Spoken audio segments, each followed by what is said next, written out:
Good morning everyone. Today we'll start with a new lecture series of mobile computing. So in the previous classes we completed with the first unit, and from today onwards we'll start with second unit, right? So second unit is medium access control. Okay. So what is meant by medium access control? So accessing means getting of data. Controlling means controlling. So we need to manage all the data, right? Next, medium. So what we are accessing and controlling is the medium.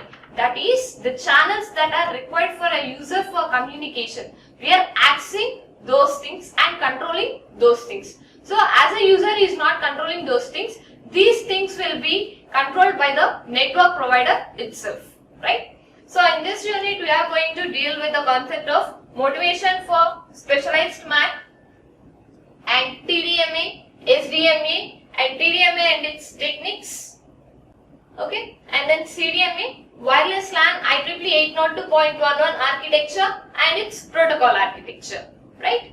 So let us get into before getting into the topic of motivation for specialized MAC, we'll see the introduction of this unit, right?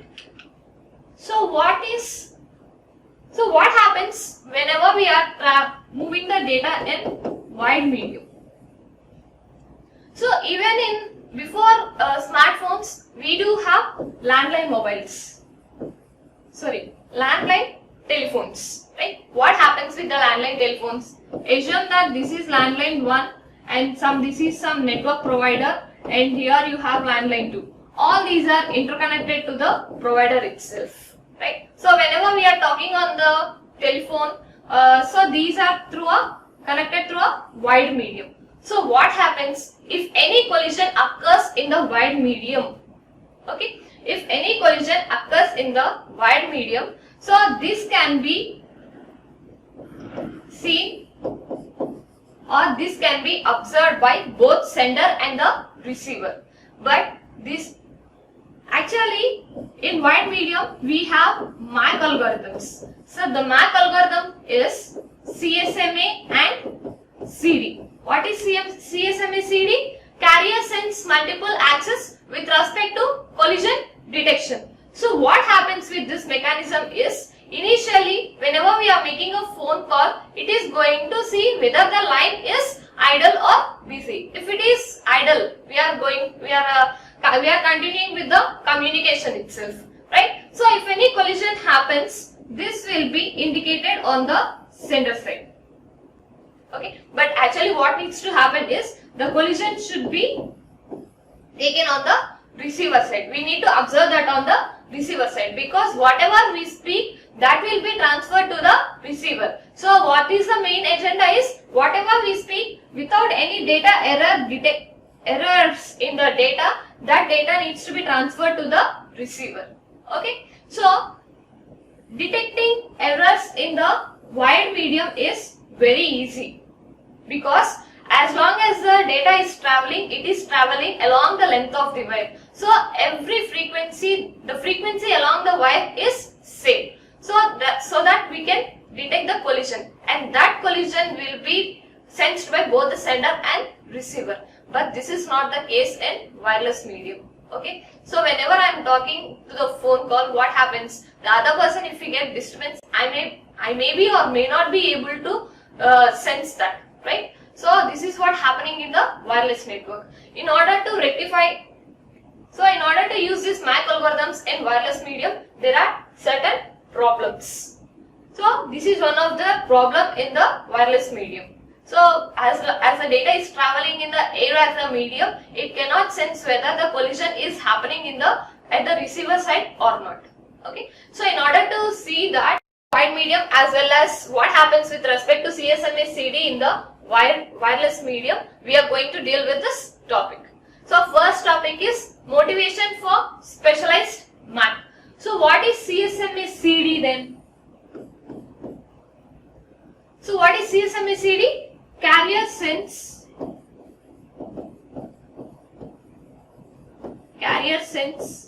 multiple access with collision detection.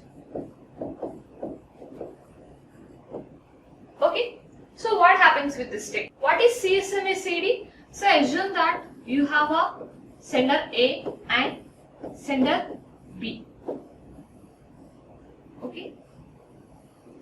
And you have a sender C here.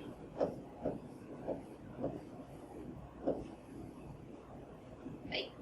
So what happens in carrier sense multiple access with collision detection means, initially if A wants to send some data to B, so A will sense the carrier. So this interconnection is called a carrier. Okay. So A will sense this medium. So what happens if the medium is free? It will be able to start the data transfer to B. So if this medium is busy, what happens? So if the medium is busy, we will not be able to transfer the data. That means it will be in a, A should be in a waiting state. So rather than keeping it in waiting state, what does this carrier do is, it is going to send a jamming signal. So jamming signal indicates that this medium is busy, so we are not able to transfer the data. This is called as CSMA CD, right? So with this CSMA CD and the problems in the wireless network, we do have certain problems like near and far terminal and hidden and exposed terminal. Okay, so first we will deal with hidden terminal problem. So here we have seen the technique. What is CSMA CD? So what are the problems that occurs with CSMA CD in wireless networks, right? So what happens is, so assume that if this is a base station, what happens? And here you have a mobile, and here you have a another mobile. So the signal will be very high, and the signal will get somewhat decreased whenever we move far away from the BTS. That is nothing but a base transceiver station. Okay. So as long as we move away from the signal, the strength of the signal will get decreased. This is one of the disadvantage in wireless. So what happens? So whenever the signal is getting decreased, we cannot apply this CSMA CD in the wireless networks. And if there are any obstacles in the medium, these signals will get either diffracted or reflected or scattered. So due to this, the strength of the signals will be decreased. So if the strength of the signal will be decreased, we will not be able to get the data properly. So by using these MAC algorithms, we will not be able to detect whether it is a collision or it is due to this propagation of signals. We are unable to identify how the signal is being corrupted or signal strength is being decreased.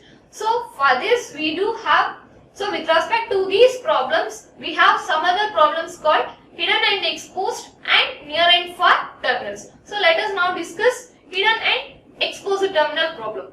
So first we deal with hidden terminal. So what happens with hidden terminal is, so consider here we have three mobiles, A, B and C. So what happens with these terminals is, just assume that A wants to send the data to B. Okay, and C also wants to send the data to B.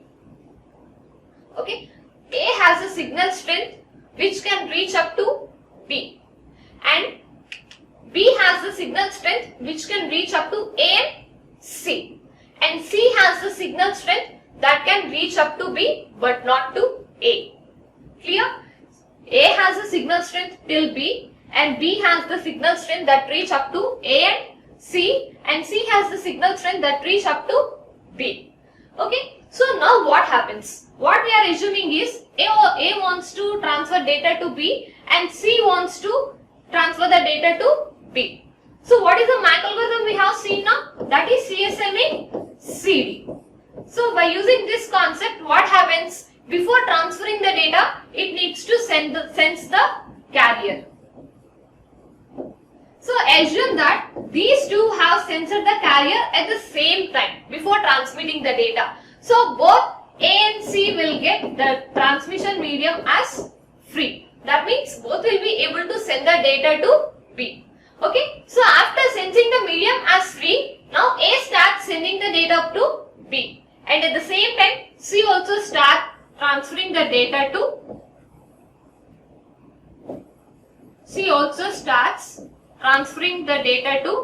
B. So what happens in the B?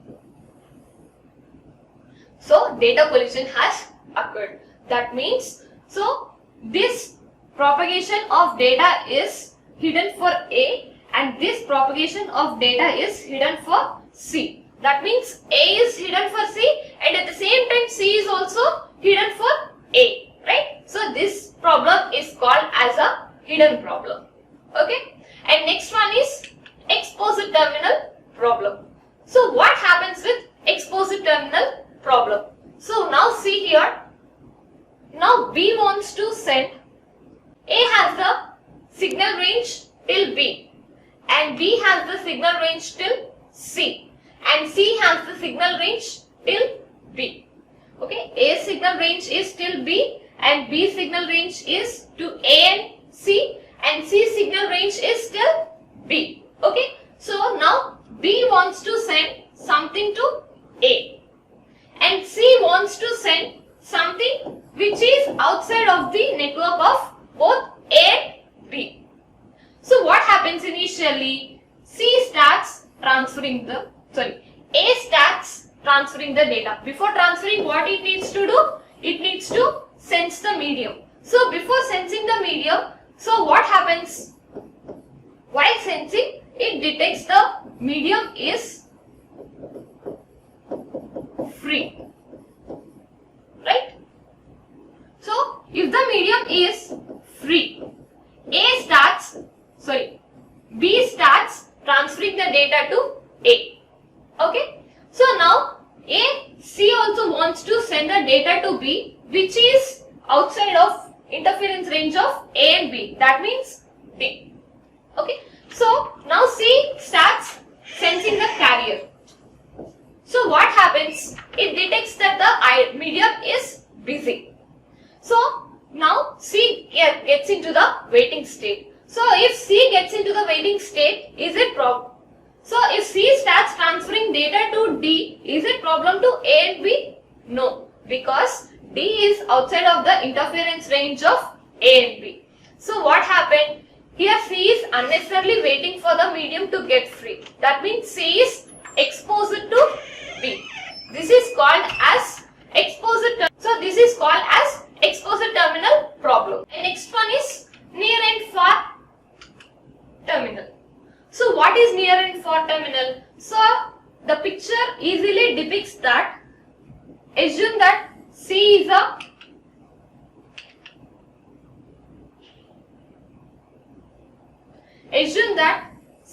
a service provider. Okay, that means it is going to act as a base transceiver station.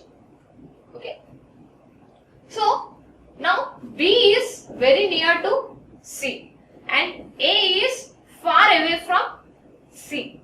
So what happens to the signal? So even though BTS sends the signal to all the mobiles that are present in its area, so that means whenever the mobile is very near to the BTS, it is going to have a high signal strength. Whenever it is far away from the BTS, it is going to have a less signal strength. That means what's happening in the near or far terminal problem is signal strength is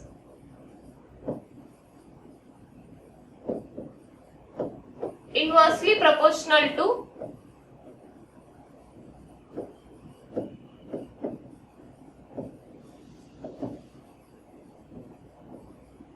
square of the distance. That means whenever you are moving far away from the BTS, the signal strength gets decreased. Whenever you are moving towards the BTS, you will have high signal. Okay, so that is called as near and far terminal problem, right? And next, coming to access methods. So in access methods, we have 4.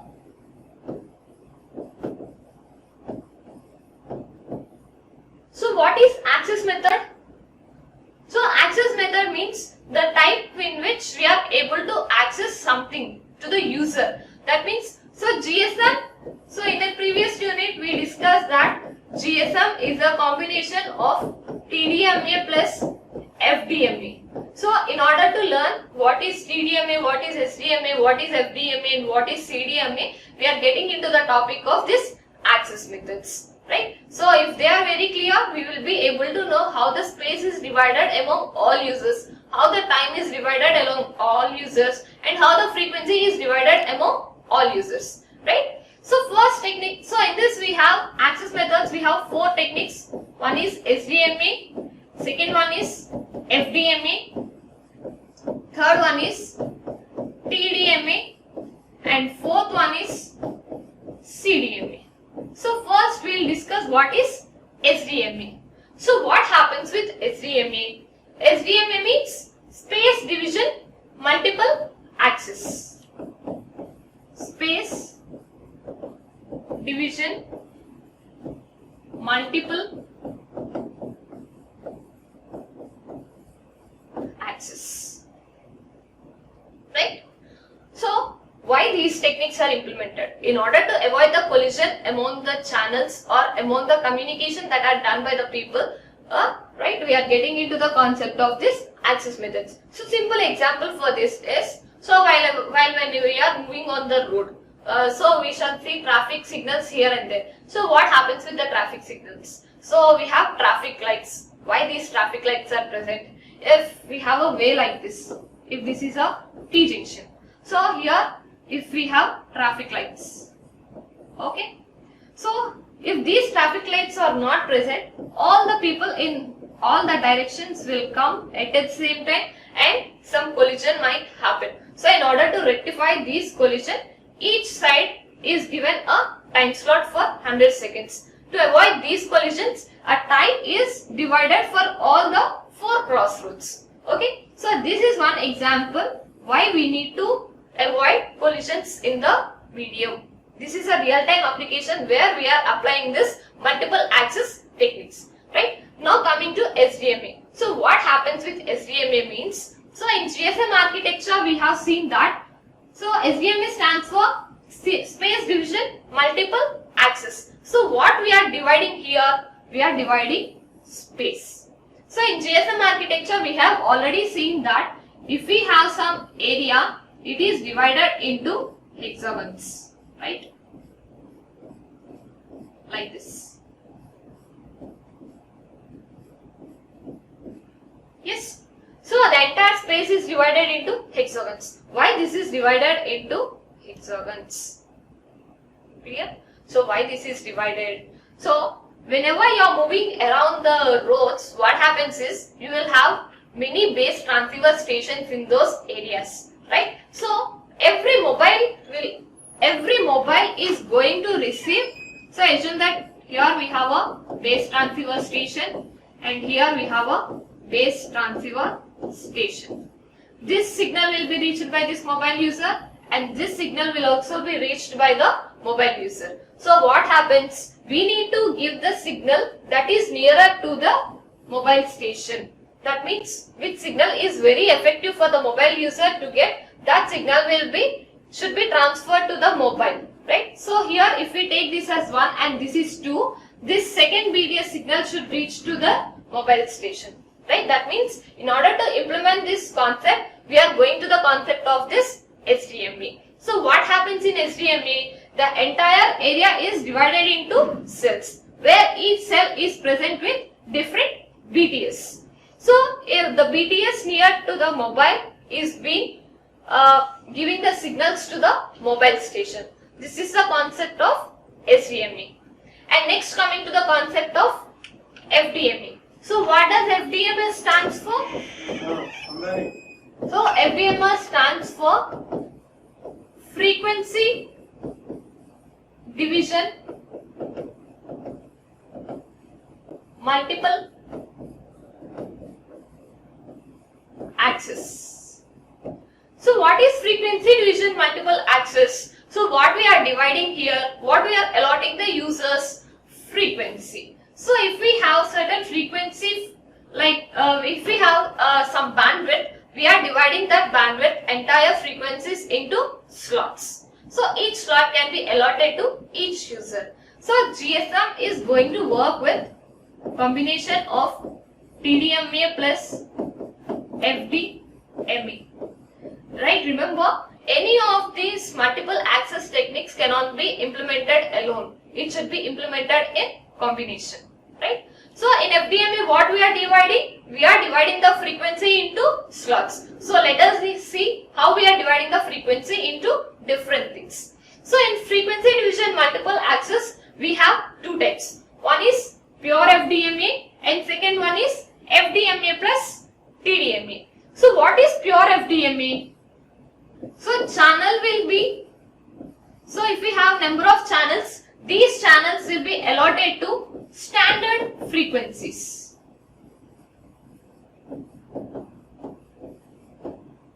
Right? So if we have a channel 1 that is allotted to only some 930.5 kilohertz. If we have channel 2 that is allotted to 935.5 kilohertz. That means whatever the time is, it will be allotted only to that frequency. Right? So that is called as pure FDMA.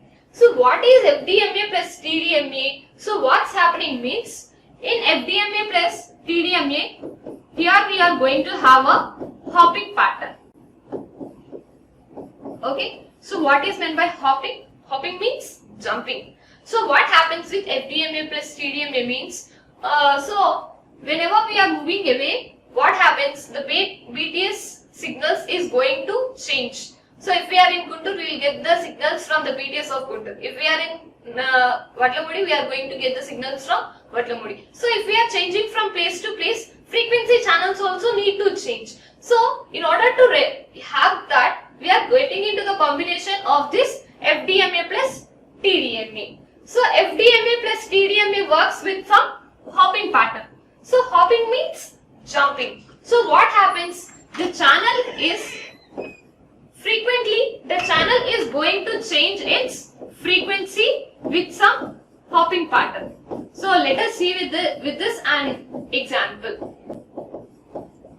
So this hopping pattern should be known to both sender as well as receiver, because if receiver is not going to have the hopping pattern, he will not be able to receive the data. That is why this hopping pattern should be maintained at both sender and receiver. Right? So, and this is FDMA is going to get implemented on the concept of FDD.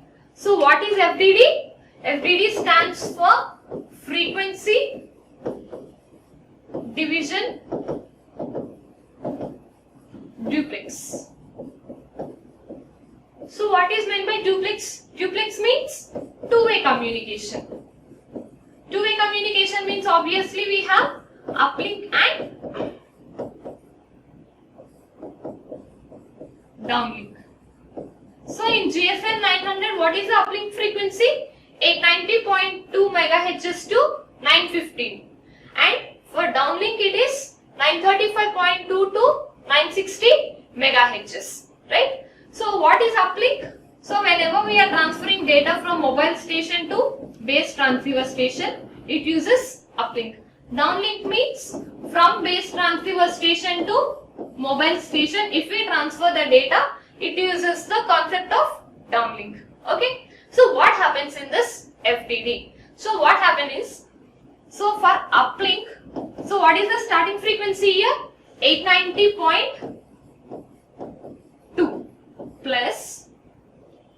So this entire frequency should be divided into channels. So in order to specify the channels, we are keeping a standard of some standard specifier of N.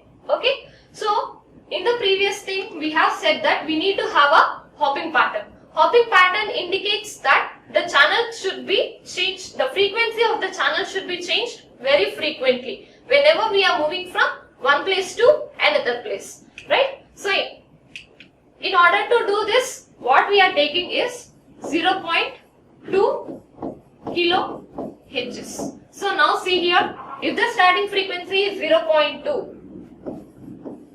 890.2 plus, for the first channel, N is 1 n into 0.2, that is 890.4. 890.4, we need to change that to kilohertz, right? So what's happening? From 892 to 890.4, it is treated as one channel. Okay, so whenever we do this, we will get 124 channels with 200 kilohertz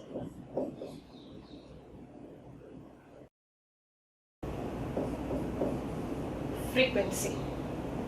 Okay, so the number of channels in GSM 900 is 124 channels, with each channel is going to have a 200 kilohertz frequency. Okay, the same concept is going to get applied to downlink also. So what's happening here?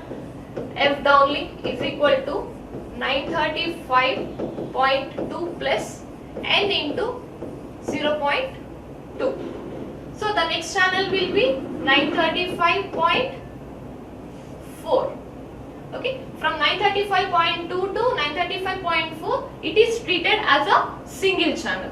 So this is the entire concept of frequency division multiple access. So in today's class we have dealt with what is introduction to MAC and motivation for specialized MAC and access methods. One is SDMA and second one is FDMA. So in the next class we'll start with the concepts of TDMA and its techniques.